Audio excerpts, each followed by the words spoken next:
दोस्तों, मेरे चैनल पर आपका स्वागत, अभिनंदन और वंदन। जैसा कि आपको पता है कि हम कुछ दिनों से जो हिंदी के पीवाईक्यूज़ हैं, जो पहले पेपर हो चुके हैं, वो हल कर रहे हैं। आज हम लेकर उपस्थित हुए हैं नेट परीक्षा का एक पेपर जो 2008 में हुआ था। ये नेट परीक्षा का जो पेपर है बहुत पैटर्न चेंज हुआ है, लेकिन फिर भी जो वन लाइनर टाइप के क्वेश्चन आते हैं या जो भाषा से संबंधित प्रश्न आते हैं वो यहाँ से हूबहू कॉपी होते हैं। और जो एचपीएससी का एग्ज़ाम देने जा रहे हैं उनके लिए भी ये सीरीज़ बहुत महत्वपूर्ण होगी, इसलिए आप लोग सब्सक्राइब कर लीजिए। और मैं डेली 2 वीडियो डालूँगी, एक सुबह और एक शाम को, 2 पीवाईक्यूज़। इसका मतलब है कि 29 तारीख को नेट की परीक्षा है। 29 तारीख को नेट की परीक्षा है और तब तक हम लगभग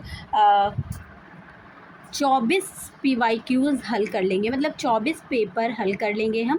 और हम इसमें बिल्कुल भी समय नहीं लगाएंगे, हम आपको कोई भी एक्स्ट्रा एडिशनल नॉलेज नहीं देंगे, बस हम पीवाईक्यूज़ हल करेंगे और फटाफट से, ताकि आपका भी समय बचे। ठीक है, तो चलिए चलते हैं हम अपने पहले प्रश्न पर। ये दिसंबर 2008 में पीवाईक्यूज़ ये पेपर हुआ था। चलिए चलते हैं फटाफट से, और आप लोग ज़रूर बताइएगा कि आपके कितने प्रश्न सही हो रहे हैं, क्योंकि प्रश्न सामान्य हैं और कुछ थोड़े से अच्छे प्रश्न हैं, स्टैंडर्ड प्रश्न हैं। तो पहला जो हमारा प्रश्न है कह रहा है कि हिंदी भाषा का संबंध किससे है। तो हिंदी भाषा का संबंध किससे है? शोरसेनी अपभ्रंश से। ठीक है। दूसरा प्रश्न है कि इनमें से कौन सी रचना अवधि में नहीं है। तो आपको पता है पद्मावत भी अवधि में है, मधुमालती भी है, नूर जवाहर भी है, कवितावली अवधि में नहीं है। आंसर हो जाएगा सी। कवितावली किसकी रचना है? तुलसीदास की रचना है। तीसरा प्रश्न है और कह रहा है कि देसिल बैना सब्जन मिट्ठा कथन किसका है। तो विद्यापति का है। फटाफट से हम करते चलेंगे। हिंदी नई चाल में ढली 1873 किसका कथन है। तो ये किसका है? भारतेंदु हरिश्चंद्र जी का, और बहुत परीक्षाओं में पूछा भी जाता है। ठीक है, अगले प्रश्न पर चलते हैं। अगला प्रश्न 5वां नंबर प्रश्न है और ये कह रहा है कि आधुनिक काल में गद्य का आविर्भाव सबसे प्रधान घटना है, यह कथन किसका है। तो यह कथन रामचंद्र शुक्ल जी का है, सभी को पता है, लेकिन हमें रिवीजन तो करते ही रहना है। भरत मुनि ने अपभ्रंश को क्या नाम दिया है। तो भरत मुनि ने अपभ्रंश को क्या नाम दिया है? जल्दी से कमेंट बॉक्स में बताइए, अगर जिन लोगों को पता है। वैसे क्या नाम दिया है भरत मुनि ने? देश भाषा नाम दिया है। अगला हमारा जो प्रश्न है, वल्लभाचार्य किस संप्रदाय के संस्थापक थे। तो आपको पता है कि वल्लभाचार्य किस संप्रदाय के संस्थापक थे। तो शुद्धाद्वैतवाद। आंसर हो जाएगा सी। अगले प्रश्न पर हम चलते हैं। अगला प्रश्न जो हमारा है 8 नंबर, और 8 नंबर प्रश्न में क्या पूछ रहा है? नहीं पूछ रहा है कि कौन से आचार्य कवि नहीं हैं। तो केशव आचार्य कवि हैं, बिल्कुल हैं। भिखारीदास, ब्रजवासीदास, चिंतामणि, इनमें से कौन से कवि जो हैं वो आचार्य की कोटि में नहीं आते? ये प्रश्न। आंसर हमारा हो जाएगा डी। ब्रजवासी दास आचार्य की कोटि में नहीं आते, जबकि केशवदास, भिखारीदास और चिंतामणि आचार्य की कोटि में आते हैं। अगला जो प्रश्न है 9 नंबर, कर्मवीर के संपादक कौन है। तो कर्मवीर के संपादक आप लोगों को पता होगा, जल्दी से बताइए कमेंट बॉक्स में। आंसर हो जाएगा हमारा बी, माखनलाल चतुर्वेदी। अगले प्रश्न पर चलते हैं। 10 नंबर, कुआनो नदी के रचनाकार कौन है। तो सर्वेश्वर दयाल सक्सेना जी हैं। देखिए मैं बहुत जल्दी कर रही हूँ, आप पहले इसको देखिए, पॉज करिए, फिर बाद में इसको मतलब फिर से प्ले करिए और फिर अपना आंसर कमेंट बॉक्स में दीजिए, तो इससे आपका फास्ट रिवीजन होगा। इनमें से कौन महाकाव्य नहीं है। तो लोकायतन है। और आंसर हमारा जो हो जाएगा वो हो जाएगा कुरुक्षेत्र। कौन सा नहीं है? तो महाकाव्य नहीं है, कुरुक्षेत्र महाकाव्य नहीं है। क्यों? कुरुक्षेत्र क्या है बताइए आप लोग? कुरुक्षेत्र खंड काव्य है। ठीक है, किसका है? रामधारी सिंह दिनकर का है। ठीक है, अगले प्रश्न पर हम चलते हैं। 12 नंबर प्रश्न है कि स्वदेश दीपक की रचना किसने की रचना कौन सी है? तो कोर्ट मार्शल है। आधे अधूरे किसकी है? मोहन राकेश की। बकरी सर्वेश्वर दयाल सक्सेना की। और हमने ये पूरा नाटक पढ़ा है, बहुत अच्छे से सारे गीत पढ़े हैं, तो आप लोग जाके ज़रूर देखिएगा। 2 घंटे का वीडियो है, लेकिन शॉर्ट में भी है और लॉन्ग में भी। आप थोड़ा शुरू का 20-25 मिनट का देखेंगे तो पूरा समझ जाएंगे। अगर आपको पूरा नाटक पढ़ना है तो आप पूरा भी देख सकते हैं, अच्छे से नोट्स बना सकते हैं, क्योंकि अब जो प्रश्न आते हैं वो बहुत डीप आते हैं। कबीरा खड़ा बाजार में किसका नाटक है? तो कबीरा खड़ा बाजार में भीष्म साहनी जी का नाटक है। फिर उसके बाद में आगे चलते हैं कि भुक्तिवाद की अवधारणा किसकी है? तो भट्ट नायक की है। ठीक है, भुक्तिवाद की अवधारणा।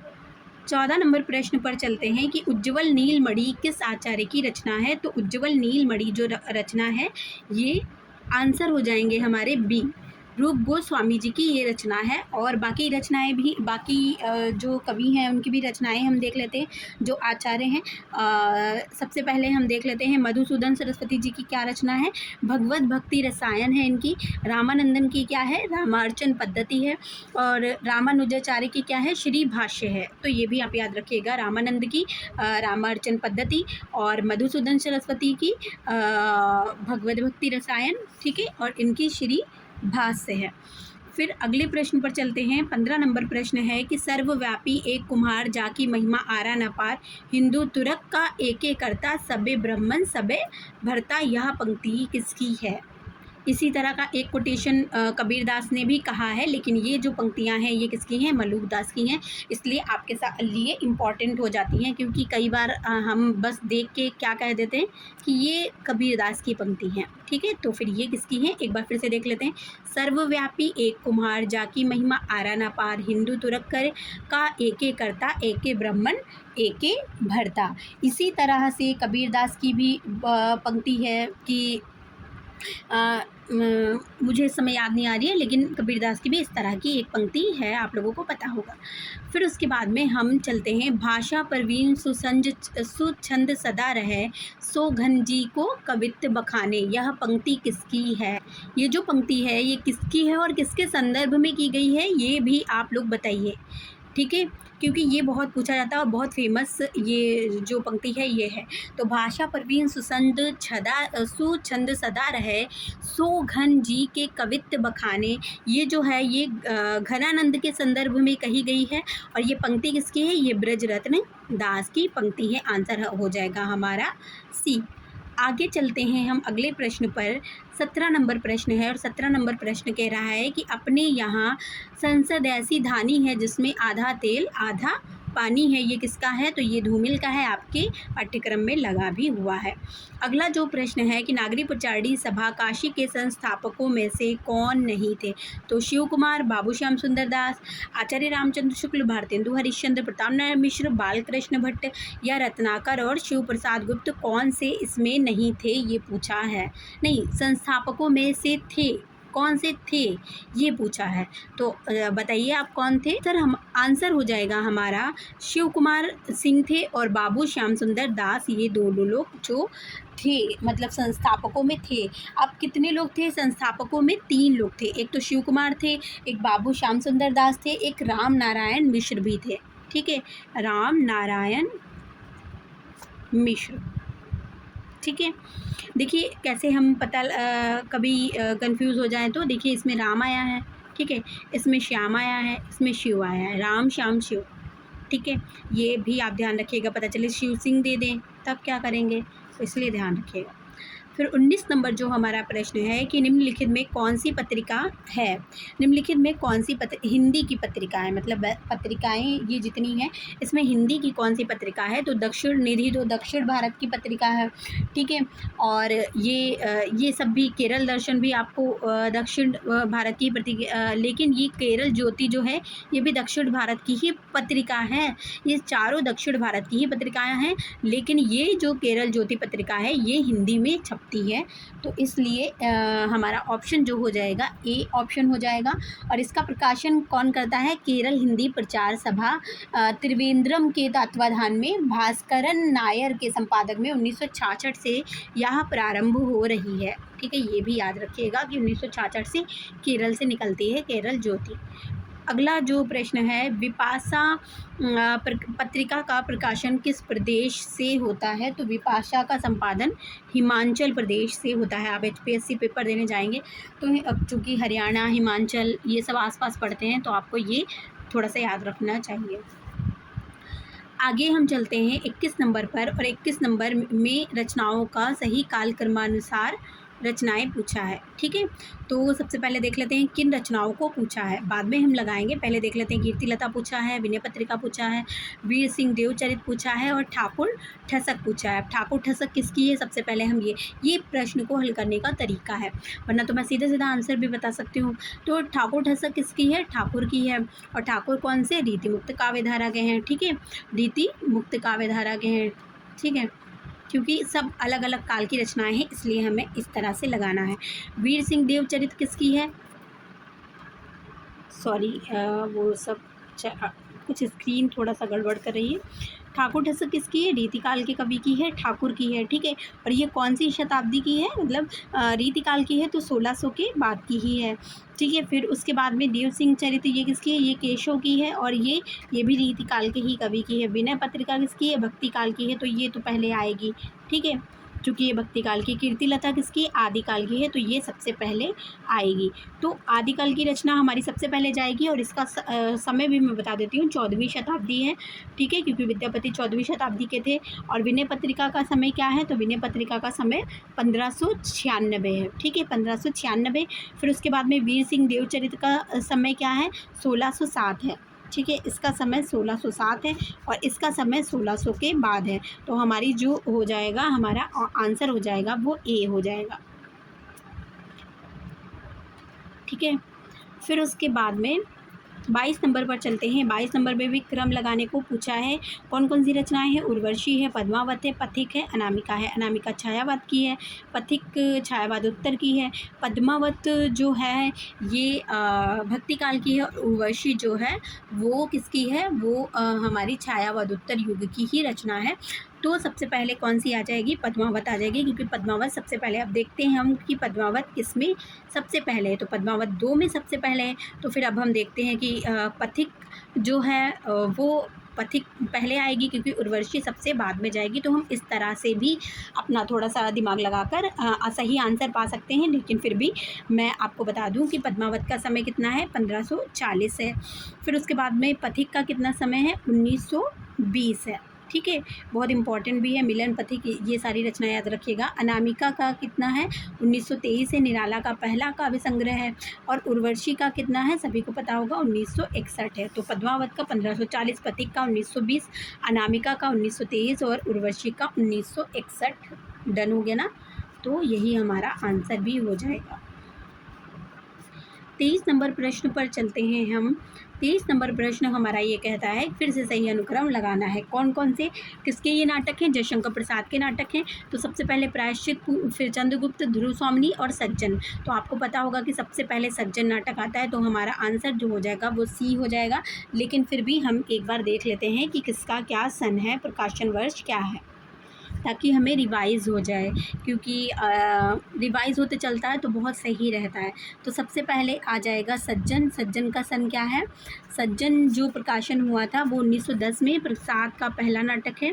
ठीक है, फिर प्रायश्चित, प्रायश्चित कब प्रकाशित हुआ था? प्रायश्चित 1913 में। ठीक है, और चंद्रगुप्त 1931 में, सभी को पता होगा। और ध्रुव स्वामिनी 1933 में। ठीक है, सज्जन 1910, प्रायश्चित याद रखिएगा 1913 में। ठीक है, चलिए, फिर उसके बाद में 24 नंबर प्रश्न है कि निम्नलिखित वर्गों की में रचनाकारों का काल क्रमानुसार सही क्रम क्या है? तो रचनाकारों का सही क्रम पूछ लिया है। तो सबसे पहले हम देख लेते हैं कौन कौन है। दिनकर हैं, बच्चन हैं, अगेय हैं, मैथिली शरण गुप्त हैं। अगेय तो सबसे लास्ट में जाएंगे, आपको पता है इनका 1911 है। बच्चन का 1907 है। ठीक है, बच्चन का क्या है? 1907 है। दिनकर का क्या है? दिनकर का 1908 है। ठीक है, और मैथिली शरण गुप्त का क्या है? 1886 है। ठीक है, तो सबसे पहले हमारे कौन आ जाएंगे? मैथिली शरण गुप्त आ जाएंगे। फिर उसके बाद में दिनकर बाद में आते, बच्चन पहले आएंगे। 1907 है ना बच्चन का, तो बच्चन पहले आ जाएंगे। लेकिन यहाँ पे दिनकर पहले लिखा है, जबकि ये गलत है। यहाँ पे सबसे पहले, एक सेकेंड, यहाँ पे जो ये मैथिली शरगुप्त लिखा है, यहीं पे देखो मैथिली शरगुप्त लिखा है दूसरे ही वाले में, लेकिन ये जो यहाँ पे दिनकर लिखा है, यहाँ पे दिनकर नहीं होना चाहिए, ये गलत छपा होगा, यहाँ पे बच्चन होना चाहिए, ठीक है। फिर उसके बाद में दिनकर होना चाहिए, फिर आगे होना चाहिए।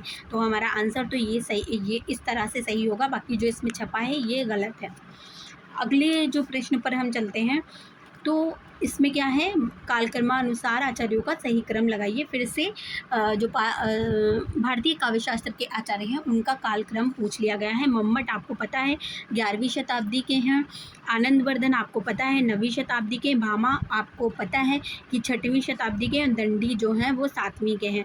तो 6ठी के भामा है, तो सबसे पहले भामा आ जाएंगे, फिर दंडी आ जाएंगे, फिर आनंदवर्धन और फिर मम्मट। हमारा आंसर जो सही हो जाएगा वो सी सही हो जाएगा, ठीक है, सी। अगले प्रश्न पर चलते हैं। रचना काल के अनुसार सही क्रम क्या है? फिर से पूछ लिया है, जो रचनाएं हैं उनका क्रम पूछ लिया है सब। शिवशंभू के चिट्ठे, काव्य और कला तथा अन्य निबंध, ये किसका है ये भी बताइएगा। कुटज कहाँ है द्वारका, ये भी बताइए कि ये किसका है, आप लोग कमेंट बॉक्स में ज़रूर बताइएगा। 26 नंबर प्रश्न में जो भी रचनाएं हैं मैं सबका आपसे आंसर पूछ रही हूँ, इसका तो आपको पता ही होगा, इनका भी पता होना चाहिए। इसका जो हमारा आंसर हो जाएगा ए हो जाएगा। शिवशंभू के चिट्ठे 1904 में, ठीक है, 1904-5 में लिखे गए थे शिवशंभू के चिट्ठे। काव्य कला तथा अन्य निबंध 1939 में लिखा था। किसने लिखा था ये बताइए, मेरा मन बार बार कह रहा है कि बता दूं, लेकिन आप लोग बताइए कमेंट बॉक्स में। फिर उसके बाद में कुटज जो है 1964 में आया था, और कहाँ है द्वारका ये 1982 में आगे की है और सबसे लास्ट में आई थी। चलो मैंने बता दिया एक, और कहाँ है द्वारका 1982। कुटज तो आपको पता ही होगा हजारी प्रसाद की है। काव्य कला तथा अन्य निबंध ये जयशंकर प्रसाद का है, लेकिन आप लोग भी बताने की कोशिश करा करिए ताकि हमें कभी कभी याद आ जाता है बाद में परीक्षा में। देखिए 1904 और 5, 1939, 1964 और 1982, ध्यान रखिएगा। 27 नंबर हमारा प्रश्न है कि रचना काल के अनुसार कौन सा अनुक्रम जो है वो सही है। पीली छतरी वाली लड़की, यारों के यार, 11 वर्ष का समय और ठाकुर का कुआं।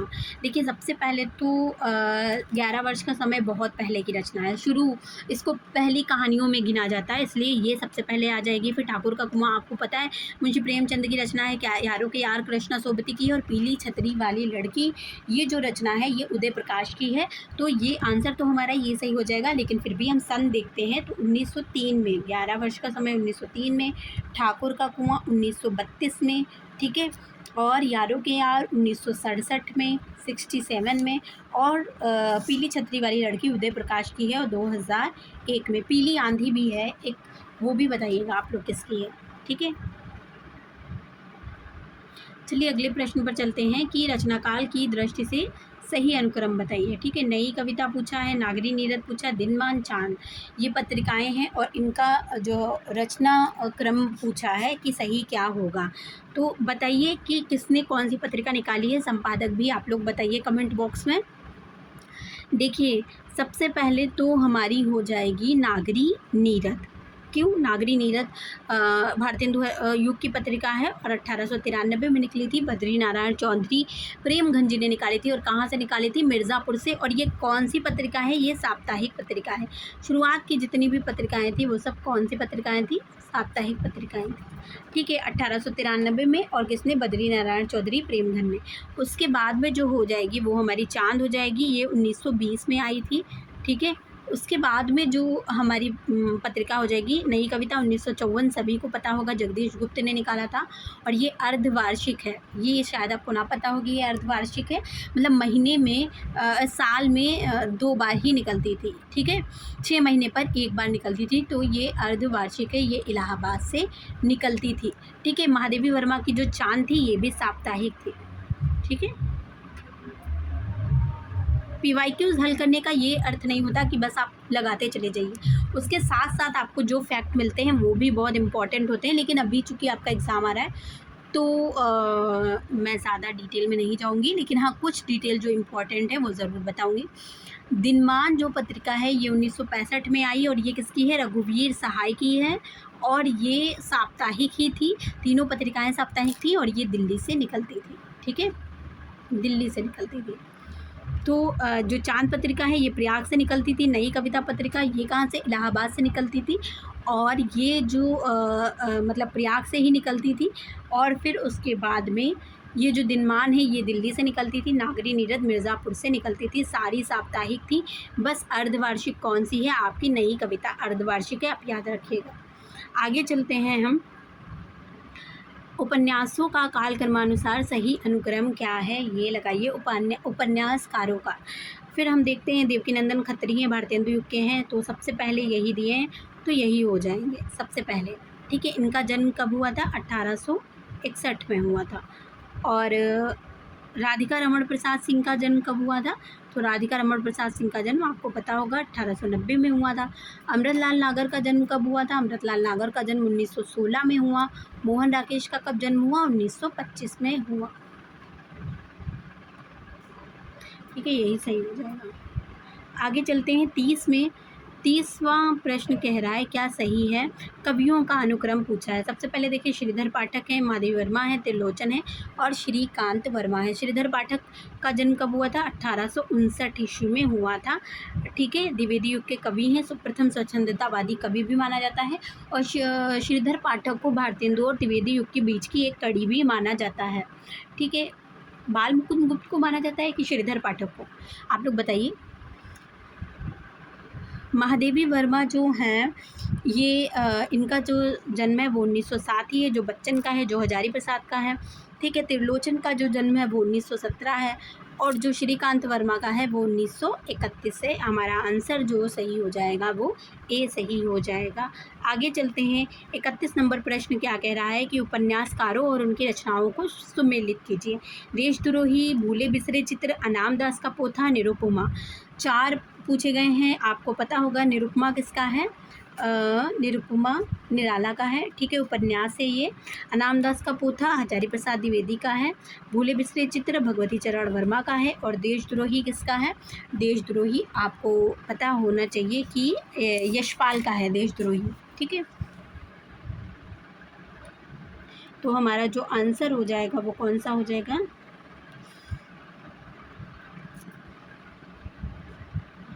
आंसर कौन सा हो जाएगा? आंसर हमारा हो जाएगा सी।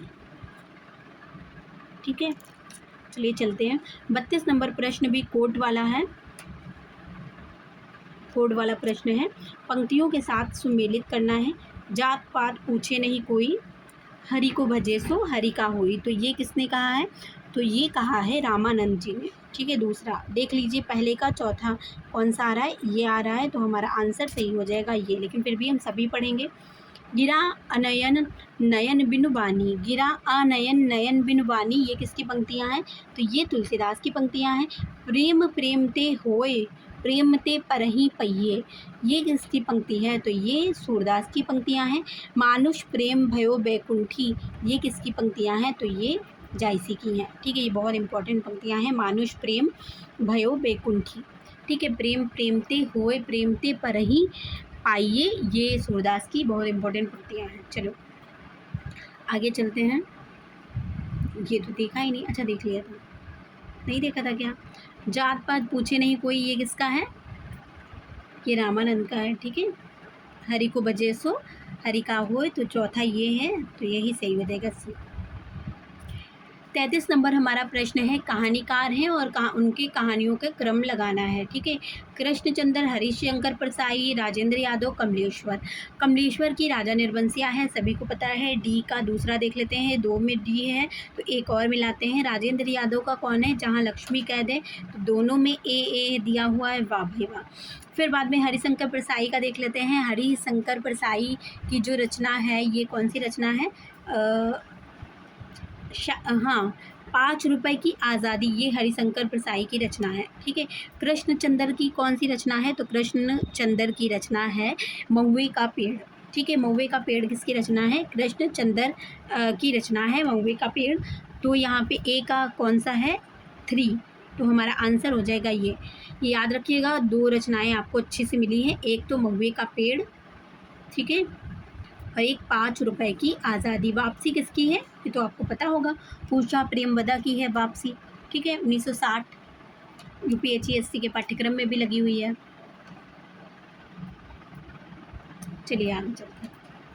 अगला जो प्रश्न है इसमें क्या करना है, इसमें जो ग्रंथकार है, एक सेकेंड, इसमें जो ग्रंथ हैं और ग्रंथकार हैं उनको सम्मिलित करना है। ये कौन से ग्रंथ और ग्रंथकारों की बात की जा रही है? पाश्चात्य काव्य शास्त्र के ग्रंथ और ग्रंथकारों की बात की जा रही है। तो कौन कौन सी रचनाएं हैं? Practical criticism, sacred would, lyrical ballads और पोएटिक्स। इसमें पूछा है कि प्रैक्टिकल क्रिटिसिज्म किसकी है, तो आपको पता है ये रिचर्ड की है, ठीक है। फिर उसके बाद में सेक्रेड वुड, मैंने इलियड की रचनाओं को आपको ट्रिक के माध्यम से याद भी कराया था, तो ये इलियड की रचना है। लिरिकल बैलेड किसकी है? तो लिरिकल बैलेड है वर्ड्सवर्थ की रचना। और पोएटिक्स किसकी है? तो पोएटिक्स जो रचना है ये किसकी है? ये है अरस्तु की, ठीक है। तो हमारा जो ऑप्शन हो जाएगा क्या करेक्ट हो जाएगा? प्रैक्टिकल क्रिटिसिज्म 2 हमारा ऑप्शन सही हो जाएगा ये, ठीक है। बी आंसर हमारा करेक्ट हो जाएगा। आप लोग अगर चाहें तो मेरे वीडियो पे मतलब मेरे चैनल पे ट्रिक के माध्यम से रिचर्ड और इलियड की रचनाओं को याद करने की वीडियो, शॉर्ट्स वीडियोस पड़े हुए हैं, वो ज़रूर देखिएगा जाके, ठीक है। सॉरी, शायद मैंने वीडियो नहीं ऑन किया और एक प्रश्न भी हल करा दिया, इसलिए मैं फिर से पीछे चलती हूँ। ये जो पंक्तियाँ हैं, पंक्तियों और उनके लेखकों के साथ सम्मिलित कीजिए। अरोड़िया मधुमेह देश हमारा, हम नदी के द्वीप, दुखों के दागों को तमगो सा पहना, मेरे लिए हर आदमी एक जोड़ा है। ये किसका है? ये धूमिल का है, सभी को पता है।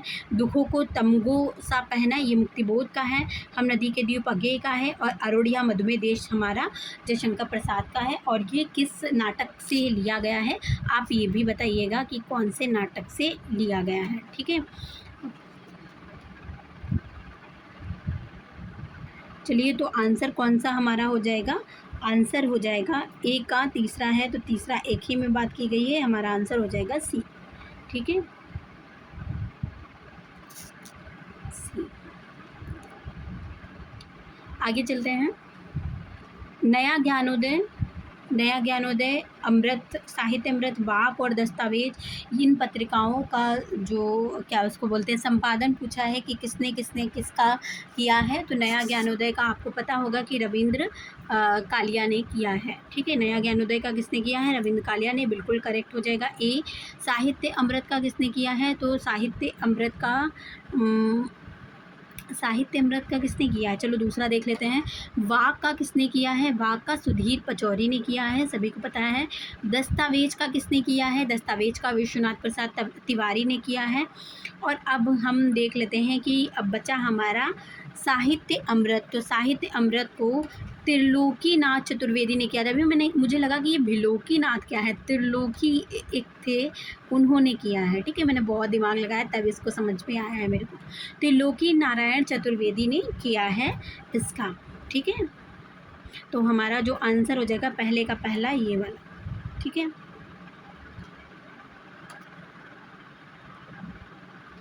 दस्तावेज बी का है 5, तो हमारा जो, चलो बी मिल रहा है। यहाँ पे देख लेते हैं चौथा, वाक का सुधीर पचौरी, चौथा, यही आंसर हो जाएगा सी। अगले प्रश्न पर चलते हैं। अगला जो प्रश्न है कि नाटक और नाटककार की कृतियों से सम्मिलित कीजिए। धर्मवीर भारती, जगदीश चंद्र माथुर, मणि मधुकर, कुंवर चंद्र प्रकाश सिंह। धर्मवीर भारती का कौन सा नाटक है? धर्मवीर भारती का तो आपको पता है, अंधा युग है, आपके सिलेबस में लगा हुआ है। जगदीश चंद्र माथुर का कौन सा है? दशरथ नंदन है, ठीक है। दशरथ नंदन जगदीश चंद्र माथुर का है। मणि मधुकर का कौन है? मणि मधुकर का रस गंधर्व है, ठीक है। कुंवर चंद्र प्रकाश सिंह का कौन सा नाटक है? जन कवि जगनिक है, ठीक है। जन कवि जगनिक कुंवर प्रकाश सिंह का है। तो इस हिसाब से हमारा जो आंसर हो जाएगा वो हो जाएगा सी, ठीक है। चलिए चलते हैं अपने अगले प्रश्न पर। 38 नंबर प्रश्न है और 38 नंबर निबंध और निबंधकार का सम्मेलन किया है। तो नया साहित्य नए प्रश्न किसका है? नंदुलारी वाजपेयी जी का है, आपको पता है। फिर उसके बाद में विचार और वितर्क किसका है? हजारी प्रसाद द्विवेदी का है। हिंदी साहित्य आधुनिक परिदृश्य किसका है? तो अज्ञेय का है ये याद रखिएगा, हो सकता है किसी के लिए नया हो। मेरा परिवार किसका है? महादेवी वर्मा का है। तो आंसर जो हमारा हो जाएगा वो कौन सा हो जाएगा? ए, ठीक है, ए आंसर हो जाएगा। अगले प्रश्न पर चलते हैं। अगला प्रश्न है कि निम्नलिखित उपन्यासों को उनके पुरुष पात्रों के साथ सम्मिलित कीजिए, ठीक है। क्या पूछ रहे हैं? पुरुष पात्रों के साथ सम्मिलित कीजिए। पुरुष पात्र कौन से हैं? कि देवीदीन, कीर्तिवर्मा, ओंकारनाथ और कुंदन ये किस उपन्यास से लिए गए हैं, ये पूछ रहे हैं। तो देवीदीन किससे लिए गए हैं? गबन से लिए गए हैं, ठीक है। गबन उपन्यास जिन लोगों ने पढ़ा होगा उनको पता होगा। कीर्तिवर्मा किससे लिए गए हैं? नीला चांद से। यूपीएससी वाले जो होंगे उनको पता होगा, क्योंकि उन्होंने तैयारी की होगी और पढ़ा भी होगा ये नाटक। फिर उसके बाद में जो ओंकारनाथ हैं ये किससे लिए गए हैं? तो ओंकारनाथ गोदान से लिए गए हैं। आपने गोदान पढ़ी होगी, आपको पता होगा। फिर जो ये कुंदन है ये किससे लिए गए हैं? ये लिए गए हैं किस्सा गुलाम से, ठीक है। किस्सा गुलाम किसका है? रमेश चंद्र शाह का है, ठीक है। किसका है? रमेश चंद्र शाह का है। चलिए आगे चलते हैं। इस हिसाब से हमारा जो आंसर हो जाएगा वो कौन सा हो जाएगा? ए हो जाएगा, ठीक है। अगले प्रश्न पर चलते हैं। 40 नंबर प्रश्न है और 40 नंबर प्रश्न कह रहा है कि काव्य लक्षण और उनके प्रतिस्थापकों के साथ सम्मिलित कीजिए। शब्दार्थों सहितो काव्यम ननु शब्दार्थों काव्यम शब्दार्थों सहितो वक्र कवि व्यापार शालिनी वाक्य रसात्मक काव्यम वाक्यम रसात्मकम काव्यम। तो आपको शब्दार्थों सहितो काव्यम किसका है? भामा का है। ननु शब्दार्थों काव्यम किसका है? रुद्रट का है। एक सेकेंड, ननु शब्दार्थों काव्यम रुद्रट का है, लेकिन यहाँ पे तो रुद्रट ऑप्शन में ही नहीं दिया है।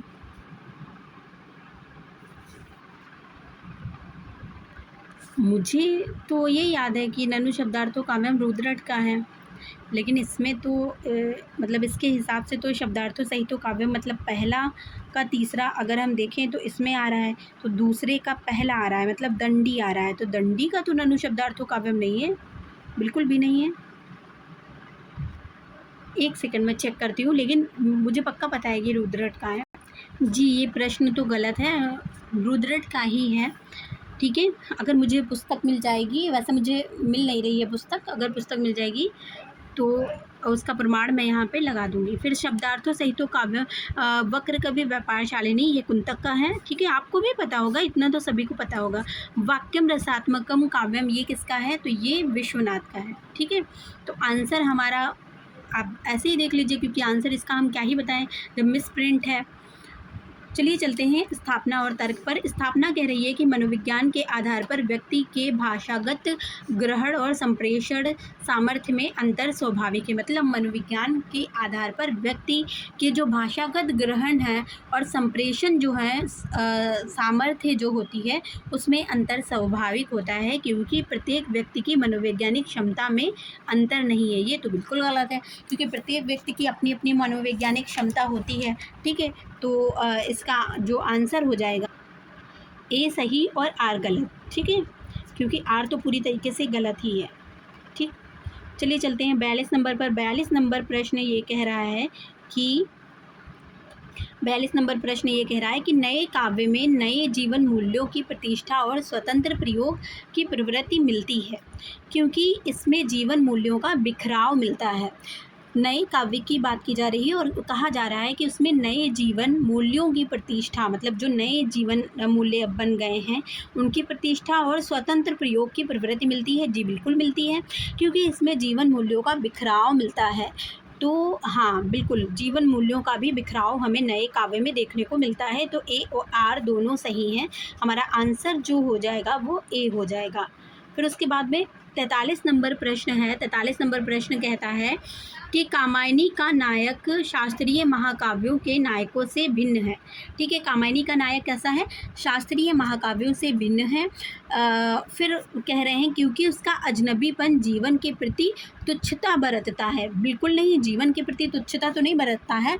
तो इस हिसाब से जो हमारा आंसर हो जाएगा वो हो जाएगा ए सही और आर गलत। देखते हैं कहाँ है ए सही आर गलत, बी में है, तो ये हमारा आंसर हो जाएगा बी, ठीक है। अगला जो प्रश्न है स्थापना, पहले स्थापना और तर्क वाले प्रश्न बहुत आते थे, अब बहुत कम कर दिए। अब रट्टाफिकेशन एक चालू हो गया है जो बिल्कुल नहीं अच्छा लगता है।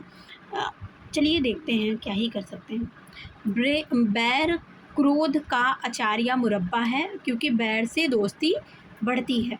ठीक है, तो यहाँ पे ये आचार्य रामचंद्र शुक्ल का उद्धरण है और ये यहाँ पे रख के इसको एक स्थापना और तर्क बताया गया है कि स्थापना है कि बैर क्रोध का आचार्य मुरब्बा है, क्योंकि जब भी आप स्थापना या तर्क वाले प्रश्न हल करिए तो उसके बीच में क्योंकि जोड़ दीजिए, क्योंकि बैर से दोस्ती बढ़ती है। बिल्कुल, बैर से दोस्ती कहाँ बढ़ती है? जब बैर होगी तो फिर हम दोस्ती नहीं बढ़ेगी, दोस्ती घटेगी। तो हमारा जो हो जाएगा ए सही हो जाएगा, आर गलत हो जाएगा, ये आंसर सही हो जाएगा। उसके बाद में अगला जो प्रश्न है 45 नंबर की स्थापना है और तर्क है। काव्य की पूर्ण अनुभूति के लिए कल्पना का व्यापार कवि और श्रोता दोनों के लिए अनिवार्य है। बिल्कुल अनिवार्य है, क्योंकि काव्य अनुभूति में वस्तु के साथ वक्ता की मूर्त भावना भी होती है। तो इसका जो आंसर हो जाएगा वो हो जाएगा, दोनों सही हैं। ठीक है, ए और आर दोनों सही। चलिए, अब ये उद्धरण दिया है और इसको पढ़कर हमें जो प्रश्न है वो हल करने हैं। तो चलिए देखते हैं, क्योंकि नेट वाले बच्चों के लिए ये बहुत काम का है। तो 46 से 50 तक मतलब 5 प्रश्न आपके पहले आते थे, अब तो 10 आने लगे हैं। तो चूँकि ये 50 ही प्रश्न हैं तो इसमें देखते हैं। साहित्य तो एक सात्विक जीवन है। क्या बोल रहा है कि साहित्य एक सात्विक, थोड़ा सा जूम कर लेते हैं ताकि हल करने में आसानी हो जाए। ठीक है, साहित्य तो एक सात्विक जीवन है। ठीक है, उसे कठिन तपस्या और महान यज्ञ समझना चाहिए। किसको? साहित्य एक सात्विक जीवन है, मतलब एक सच्चा जीवन है, उसे कठिन तपस्या और महान यज्ञ समझना चाहिए, जहाँ व्यक्ति के व्यक्तित्व के कोई स्वतंत्र विषय नहीं रह जाते। उच्च साहित्य की वह भाव भूमि है, मतलब जहाँ व्यक्ति के व्यक्तित्व के कोई स्वतंत्र विषय, मतलब उसके मतलब अपने विषय, व्यक्ति अपने व्यक्तिगत स्वतंत्रता से ऊपर उठकर मतलब निर्वैयक्तिक हो जाता है, सबकी जो संवेदना है उसको महसूस होने लगती हैं, वो साहित्य कैसा है? उच्च साहित्य की भाव भूमि है। वहाँ क्या होता है? अपरिग्रह का साम्राज्य है, फोटो नहीं छापे जाते, वहाँ वाणी मौन रहती है, गाथा गाने में सुख नहीं मानती। कहाँ? जब उच्च भावभूमि पे, साहित्य की उच्च भावभूमि पे जब हम पहुँच जाते हैं तो वहाँ अपरिग्रह का साम्राज्य होता है और फोटो वहाँ नहीं छापे जाते हैं, वहाँ वाणी क्या रहती है? मौन रहती है, और गाथा गाने में सुख नहीं मानती, बल्कि क्या करती है? मतलब कहानी कहने में ही केवल सुख नहीं मानती, बल्कि उस उच्च स्तर से जितने क्रियाकलाप होते हैं आत्म प्रेरणा से होते हैं। पर आज दिन में हिंदी में आत्म प्रेरणा और आत्मकथा का नाम लेना पाखंड बढ़ाना है। हमारे देश में आत्मकथा लिखने की परिपाटी नहीं रही। ये आत्मकथा से संबंधित एक जो उद्धरण है मतलब कथन है, पूरा आया है और इससे संबंधित हमें प्रश्नों को हल करना है। चलिए ठीक है, चलते हैं अपने प्रश्नों पर। क्या बोल रहे हैं कि साहित्य को क्या माना गया है? साहित्य को कठिन साधना और तपस्या, लेखन का महान यज्ञ, कठिन तपस्या और महान यज्ञ, लेखन तपस्या और कठिन साधना। तो देखिए, कठिन साधना और तपस्या यज्ञ तो माना गया है। ठीक है, तो यहाँ पे देख लीजिए, एक सेकेंड, कठिन तपस्या और क्या माना गया है? महान यज्ञ माना गया है। तो कठिन तपस्या और महान यज्ञ, ये सही हो जाएगा हमारा पहला आंसर। दूसरे पे हम चलते हैं। दूसरा क्या पूछ रहा है कि उच्च साहित्य की भावभूमि क्या है? जहाँ व्यक्ति स्वतंत्र विषय नहीं चुन सकता, जहाँ लेखक के व्यक्तित्व की स्वतंत्रता नहीं रहती, जहाँ व्यक्ति की को लिखने की स्वतंत्रता नहीं रहती, जहाँ व्यक्ति के कोई स्वतंत्र विषय नहीं रह जाते, व्यक्तित्व के कोई स्वतंत्र विषय नहीं रह जाते। अभी मैंने आपको ऊपर पढ़ाया कि जहाँ पर लेखक के क्या पूछा है, उच्च साहित्य की भावभूमि क्या है? तो देखिए, यहाँ पे बता रहा है कि जहाँ व्यक्ति के व्यक्तित्व के कोई स्वतंत्र विषय नहीं रह जाते हैं वहाँ, तो जहाँ व्यक्ति के व्यक्तित्व के कोई स्वतंत्र विषय नहीं रह जाते, डी हमारा आंसर सही हो जाएगा। अगला प्रश्न हम चलते हैं अगले प्रश्न पर कि उच्च स्तर के क्रियाकलाप किससे होते हैं? तो किससे होते हैं? आत्म प्रेरणा से होते हैं, ये भी हमने पढ़ा। अगला पूछ रहा है कि किस देश में आत्मकथा लिखने की परिपाटी नहीं रही? भारतवर्ष में, अभी हमने पढ़ा। हिंदी में किस विधा को पाखंड कहा गया है? तो किस विधा को? आत्मकथा को पाखंड कहा गया है। अब आत्मकथा को पाखंड कहा जाने लगा है, ऐसा हमने ऊपर पढ़ा है। देख लेते हैं एक बार फिर से। ये देखिए यहाँ पे लिखा हुआ है, ये देखिए क्या लिखा हुआ है,